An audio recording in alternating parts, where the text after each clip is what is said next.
San-Fransiskoda joylashgan kichkina orol. Uni ismini hattoki u yerni aholisi ham bilmasdi. Agar u yerda dunyodagi eng mashhur qamoqxona joylashmaganda. Alcatraz. Rasmiy ma'lumotlar aytishi bo'yicha hech qaysi odam bu qamoqxonadan qochib keta olmagan. Lekin bu faqat rasmiy ma'lumotlar. 2022-yilning o'rtasida Amerika Qo'shma Shtatlarida 3 ta odamni fotoroboti taqdim qilindi. Taxminan hozir Alcatraz qamoqxonasidan qochib ketgan 3 ta odamni ko'rinishi shunaqa. 50 yilcha oldin 4 ta mahbuslar ajoyib reja o'ylab topishadi. Ular o'zlarining xonalaridan, qamoqxonadan va qamoqxona joylashgan orolni tark etishadi va ularni o'sha paytdan beri hech kim ko'rmagan. 60 yildan beri bu odamlarni Amerika Qo'shma Shtatlarida yoki Janubiy Amerikada ko'rishgan degan gaplar chiqadi. 60 yildan beri bu odamlar tirikmi, o'lganmi? Ular qamoqxonadan sog'lom chiqib ketishdimi yoki ular muzlab o'lib qolishdimi?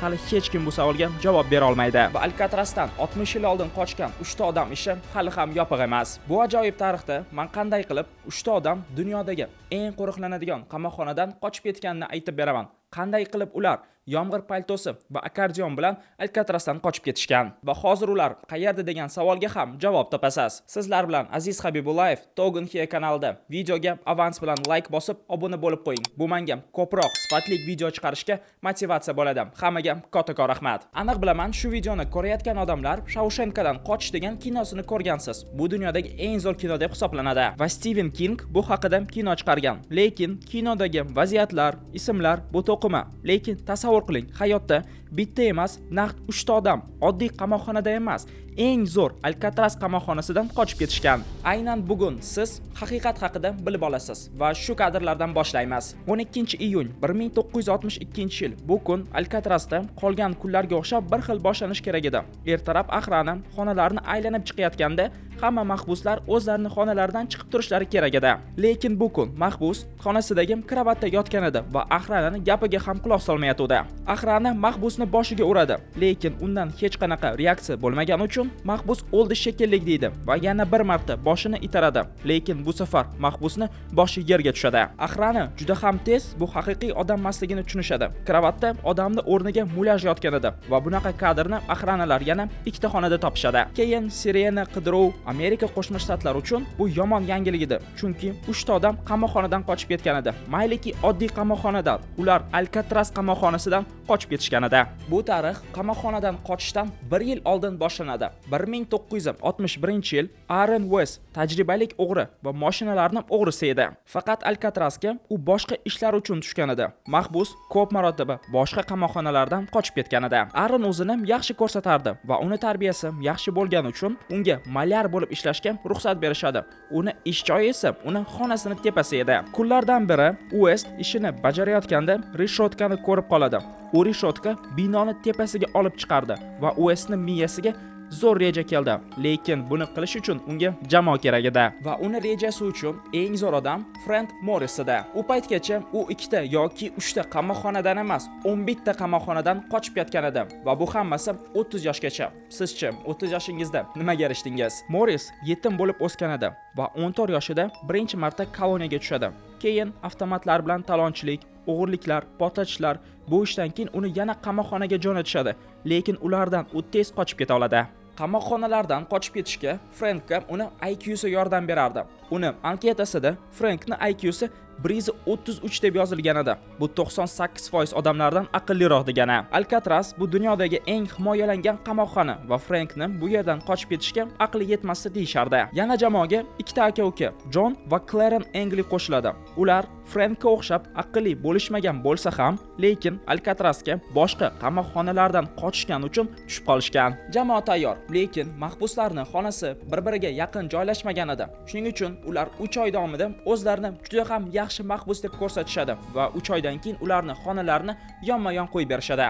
Alcatraz xonalari boshqa qamoqxonalarga qaraganda boshqacha qurilgan. Alcatraz xonalari bitta odam uchun qurilardi. Ular kichkina bo'lishsa ham, lekin o'z hayotingiz haqida o'ylamasdan bemalol uxlashingiz mumkin edi. Shunday qilib Ellen West, Frank Morris va aka-uka Englandlar yonma-yon xonalarni qo'lga kiritishadi va 1961-yil sentyabrdan boshlab o'z rejalarini o'ylashni tushishadi. Birinchi bo'lib reja lekin videoni ko'rayotgan hamma odamlar ham Alcatraz haqida yetarlicha ma'lumotni bilishmaydi. Shuning uchun keling, men sizga birinchi Alcatraz haqida yetarlicha ma'lumotni beraman. 1775-yil ispaniyalik sayohatchi San Fransisko ko'frazini ochadi va u yerda joylashgan kichkina orolni ham topib oladi. Sayohatchi u yerni La Isla de los Alcatraz deb aytadi. 19-asrning o'rtasida Amerika Qo'shma Shtatlarida oltin lixoradkasi boshlanadi va u yerda uylar va mayak qurishadi. 10 yildan so'ng Amerikada urush boshlanadi va u yerni qamoqxona qilib ishlatishga tushishadi.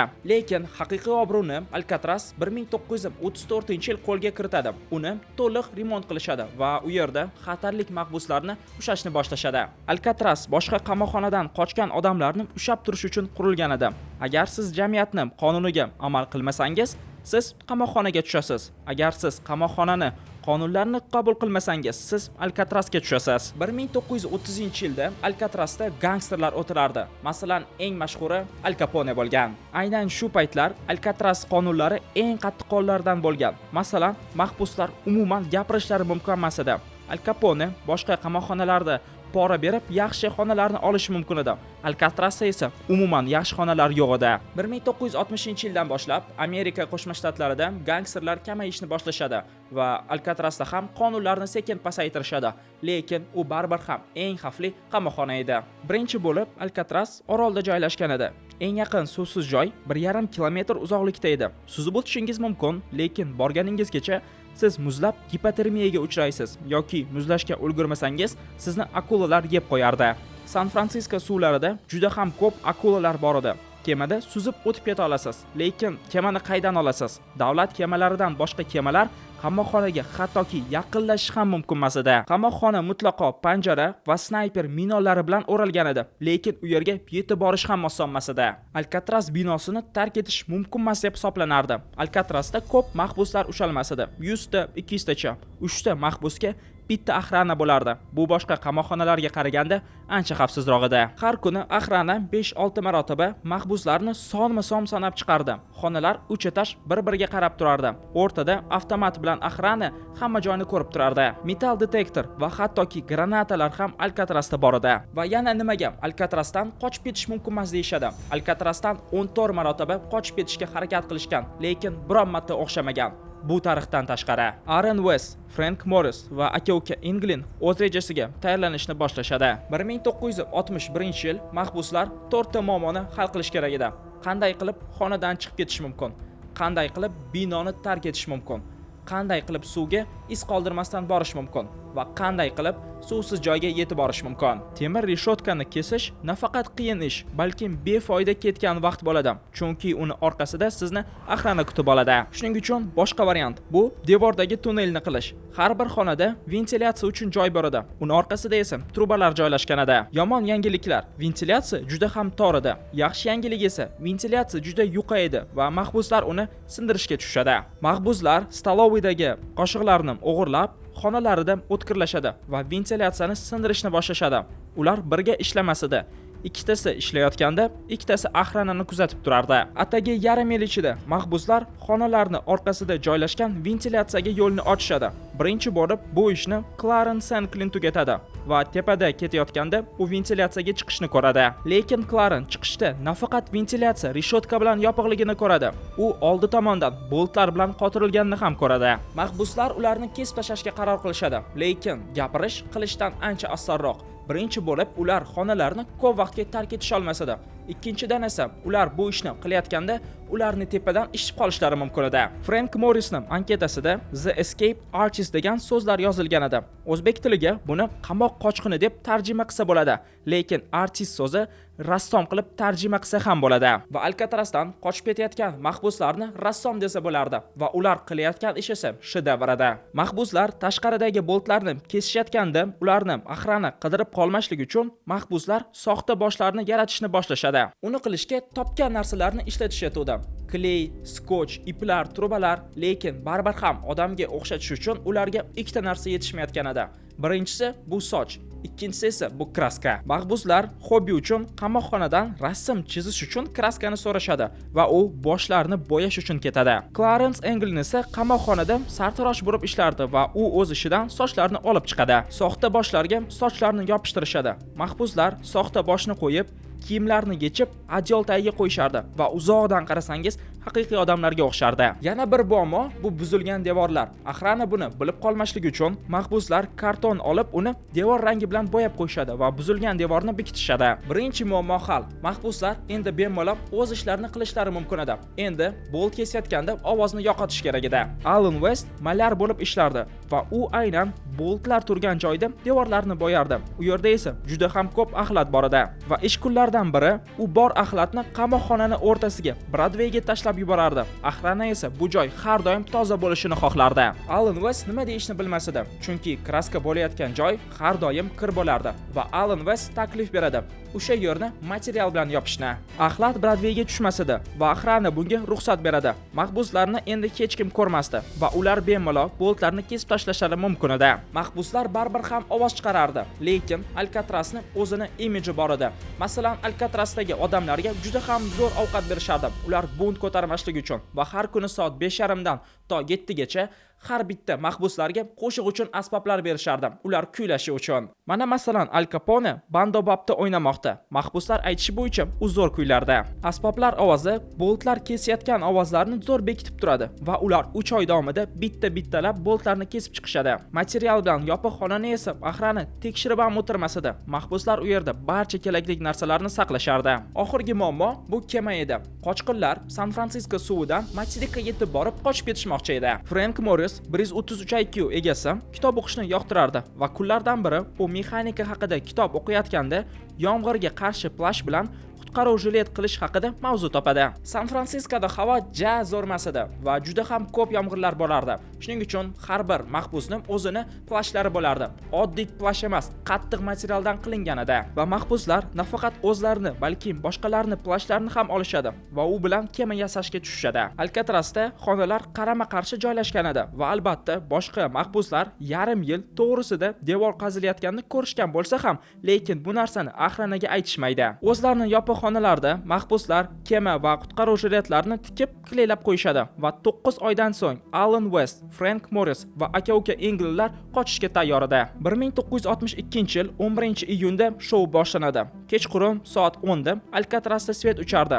Ertasi kuni esa soat 7 da ahrana birma-bir har bitta mahbuslarni sanab chiqardi. Qochqinlar o'z rejasini bajarish uchun atagi 10 soat vaqtlari bor edi. Birinchi bo'lib Alan West rejadan chiqadi va o'z xonasida qoladi. Hali ham hech kim bilmaydi nimaga Alan West qamoqxonadan qochish rejasini chiqargan odam o'z xonasida qolib ketganda. Balki u qo'rqqandir va bu yomon emas, chunki 10 tadan ko'proq odamlar Alcatrazdan qochmoqchi bo'lishgan va ular hammasi vafot etgan. Rejada 3 kishi qoladi: Frank Morris va aka-uka Englandlar. Ular xonadan chiqib ventilyatsiyaga yetib borishadi. Oldindan kesilgan boltlarni olib ventilyatsiya qopqog'ini itarishadi va tomga chiqishadi. O'sha payt Alcatrazda bo'lgan mahbuslar kechqurun tomdan g'alati ovozlarni eshitishni boshlashadi va xonalarda baqirishni tushishadi. Ahrana ularni eshitib qolmasligi uchun.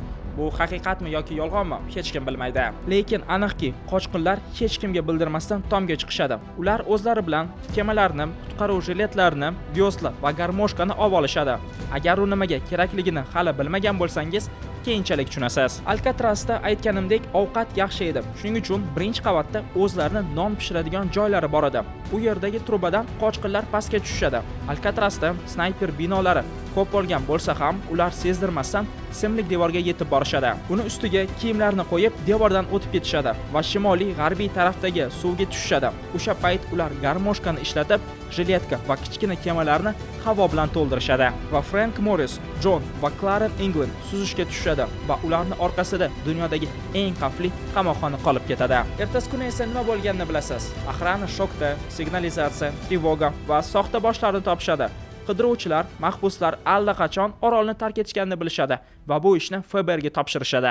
Ular politsiya bilan 3 ta qochqinni qidirishga tushadi. Rostdan ham 3 ta odam qanday qilib Alcatrazdan qochib ketishdi? Ular dalillarni, soxta boshlarni, ularni yopiq xonasini va Alan Westni topishadi. U 4 ta qochqinni rejasini aytib beradi. FBI va qamoqxona boshlig'i qanday qilib ular Alcatrazni tark etishganini tushunishadi. Lekin savol hali ham ochiq edi. Frank Morris va aka-uka Englin qayerga qochishgan? 3 kundan so'ng politsiya birinchi dalilni topishadi. 1 kilometr uzoqlikda ular rasmlarni topishadi. Ular aka-uka Englinga tegishligida va yana 3 kundan so'ng uzoqda joylashgan joyda politsiya qutqaruv jiletini topishadi. U esa Alan Westni jileti bilan bir xil edi. Politsiya qochqinlarni tanishlariga va qarindoshlariga bordi. Ular hammasi biz ulardan xat olmadik va ularni ko'rmadik deydi. Aka-uka Englinning onasi esa men bolalarimni ko'rmadim va agar ko'rsam ham bu haqida politsiyaga aytmayman deydi. 3 ta qochqinni tanishlarini orqasidan kuzatish uchun politsiya qo'yiladi va 20 yil davomida tergovchilar ular haqida umuman ma'lumot yig'ish olmaydi. 1979-yil FBI bu ishni topshiradi va ular qochqinlar haqida to'liq ma'lumot yig'ishadi. Qanday qilib ular birinchi marta tanishishgan va 1962-yil 12-iyunda nima bo'lganini o'rganishadi. Xullas, hozir hamma aytib chiqqan narsam-ma. Lekin eng muhim savolga hali javob berilmadi. Qochqinlar qayerda? Alcatrazdan ular tirik chiqish oldimi?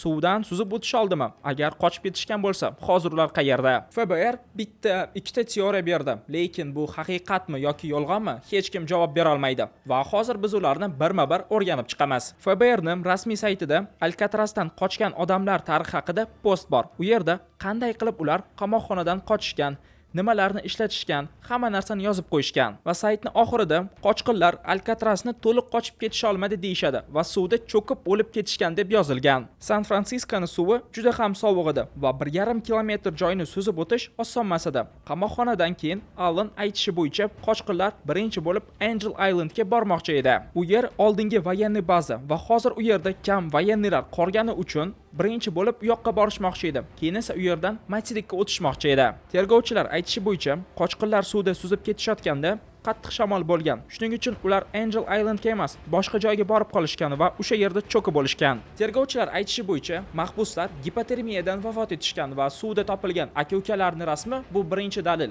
Lekin bu faktni ikkita fakt buzib tashlaydi. Birinchi bo'lib akulalar. Alcatrazda juda ham ko'p akulalar bor degan gaplar chiqqan edi. Lekin San Fransisko suvida akulalar juda ham kam edi va u yerda oq akulalar bo'lmas edi. U yerda boshqacha akulalar bor edi, lekin ular umuman odamlarni yemas edi va ularga qiziqmas edi. Har yili San Fransisko suvida triatlon konkursi bo'lib o'tadi va yuzlab odamlar Alcatraz orolida Matrikka suzib o'tishadi. Suvi temperaturasi 12-15 gradus bo'ladi. Issiq emas-ku, lekin 1-2 soat suzib turish mumkin.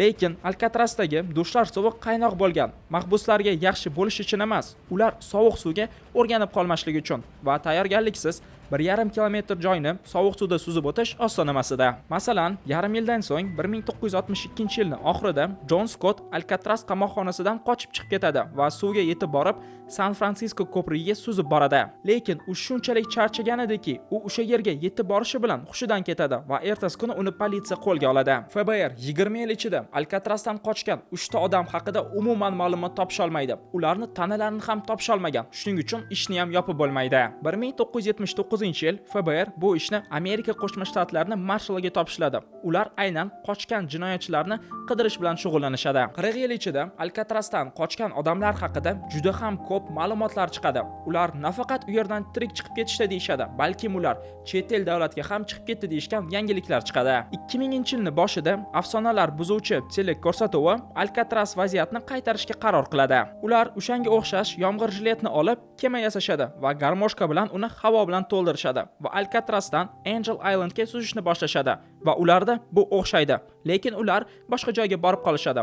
Oltin eshiklar ko'prigiga. Balkim Frank Morris va aka-uka Englinda ham xuddi shunaqa vaziyat bo'lgandir. Ish FBI'dan marshalga o'tgandan keyin bir ikkita dalillar chiqadi. FBI hech qachon qochqinlarning kemasini topishmagan, lekin FBI hujjatlarida ular topishgan deb yozishgan. Hamda yana bir g'alati fakt. Alcatrazdan qochgandan so'ng politsiya shahardagi mashina o'g'irliklarini kuzatib yurishdi. Chunki o'g'rilar nimadirda shahardan chiqib ketish kerak edi. Lekin rasmiy dokumentlarda hech qanaqa mashina o'g'irliklar bo'lmagan edi. Lekin FBI dokumentlarida mashina o'g'irliklar bo'lgan edi. Nimaga bu haqida FBI ishni tugatgandan keyin 20 yildan so'ng aytgandan hech kim bilmaydi va qanday qilib u yerga kema tushib qolganini ham endi hech kim bilmaydi. 1962-yil Alcatraz qamoqxonasidan 3 ta odam qochgani bu juda ham yomon yangilik edi.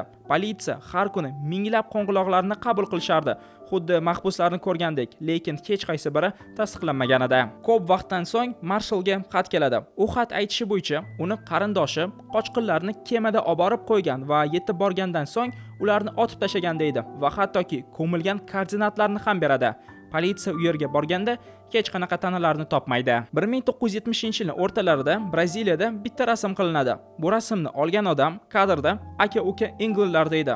Lekin rasmning sifati shunchalik yomon ediki, bu haqiqatmi yoki yo'qmi ajratib bo'lmasada. Hamda bu rasmni jo'natgan odam Amerika bazasida mashaynik edi. Shuning uchun uniga hech kim ishonmagan. 1 yildan so'ng Alcatraz qamoqxonasi yopiladi. U materikdan uzoqda joylashgani uchun uni olib borish davlatga qimmatga tushardi. 60 yildan so'ng FBR va Amerika marshali 1962-yil nima bo'lganini hali ham tushuntirib bera olmaydi. FBR esa bu ishni yopishga haqqi yo'q. Qochqinlarning yoshi 100 dan o'tmagancha. Ular suvda o'lib ketgan bo'lishi mumkin, lekin tana yo'qligi uchun qidiruv hali ham davom etmoqda. 2030-yil qochqinlarning yoshi 100 ga teng bo'ladi. O'shanda FBR ishni yopishga haqqi bo'ladi. Sizlar bilan esa Aziz Habibullayev Togun Hiya kanalida edi. Videoni shu yergacha ko'rgan bo'lsangiz, like bosib menga obuna bo'lib qo'ying. Bu menga ko'proq sifatli video chiqarish uchun motivatsiya bo'ladi. Hammaga kattakon rahmat.